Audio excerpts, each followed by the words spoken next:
Bitcoin is advantaged to those sovereign securities in a variety of ways. One is there's no counterparty, so you don't have a council that sets monetary policy. That's a big advantage. The second is there's no nation state behind it, so that's a big advantage. The third is it is a asset you can self-custody, right? Bitcoin is sound money, and Bitcoin is thermodynamically sound financial asset and a thermodynamically sound strategy. So people haven't had a thermodynamically sound saving strategy up until now, right? The closest thing to sound money in the current world before Bitcoin is scarce, desirable real estate. The accounting treatment for Bitcoin up until probably 2024 is as indefinite intangible. And so if you're a GAAP accounting company in the Western world, generally what that means is that if you were to acquire Bitcoin on your balance sheet, then when it trades down, you'll take the losses. And when it trades up, you will not recognize the gains. And so it's a one-way ratchet function on a balance sheet. You will mark it down to the lowest price it ever traded at in the history of your ownership of it. And then you will never be able to recognize the current price that it is valued at. So it creates a degree of opacity and confusion in the balance sheet.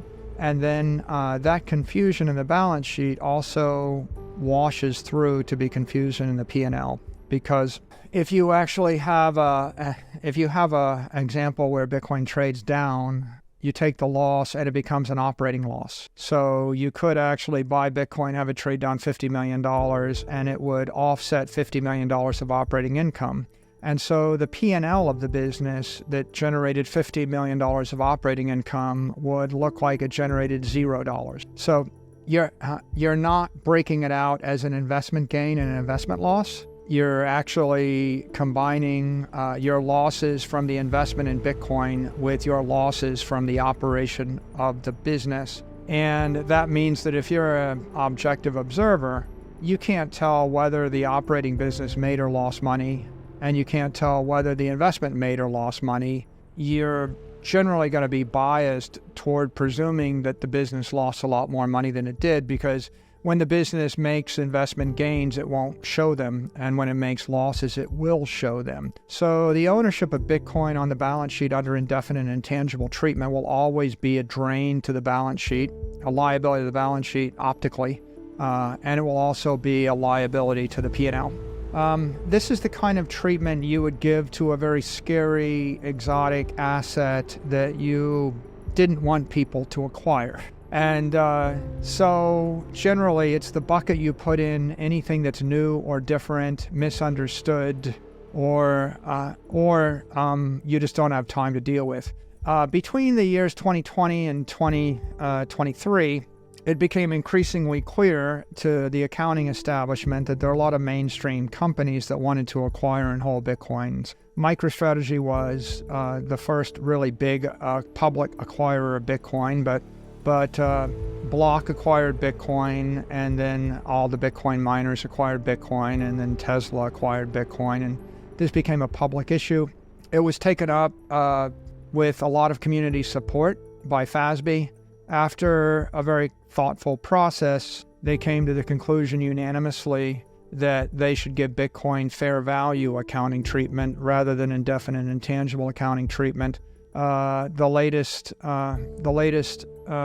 communication on that indicated that they'll make this mandatory for all public reporting companies as of December 15th of next year. So as we go into fiscal years that end after December 15th of 2024, this will be common practice. And between the beginning of 2024 and the end, it'll be optional, I think, for companies to decide whether they wish to adopt it. And the significance of fair value accounting is that you account for Bitcoin similar to the way you would account for a portfolio of securities on your balance sheet. It kind of works like this. If I buy $1 billion of Bitcoin and it trades down 50%, then in that period, at the end of the period, you'll value it at what, in this case, it would be valued at $500 million. You'd be holding $500 million on your balance sheet, and you would have a $500 million investment loss. But you would report the investment loss separately from the operating gain or operating loss of the core business. So now you would see there's an investment with an investment loss, and the fair value at the end of the reporting period is this much, $500 million. Now, if you go a year further and you regain that loss and you double it, you would now be showing $1.5 billion worth of investment gains, and you would have $2 billion on your balance sheet. And the operating losses or gains of the core business would continue, unobstructed or unmodified. So now you have two parts of the business. You have the balance sheet part of the business where you have investment losses and investment gains. And you have the P&L or the operating side of the business where you have operating losses and operating gains. This is really critical because if you have a healthy business, let's say Facebook or Apple, and you have a lot of cash flow, you're never going to want to present the business as though it had no cash flow or it had no operating profit and it was losing money by virtue of owning a volatile treasury asset. So the volatility of Bitcoin combined with indefinite and intangible treatment makes the holding of it toxic to a conventional company. A conventional CEO, a conventional CFO would never want to hold anything more than a trace amount.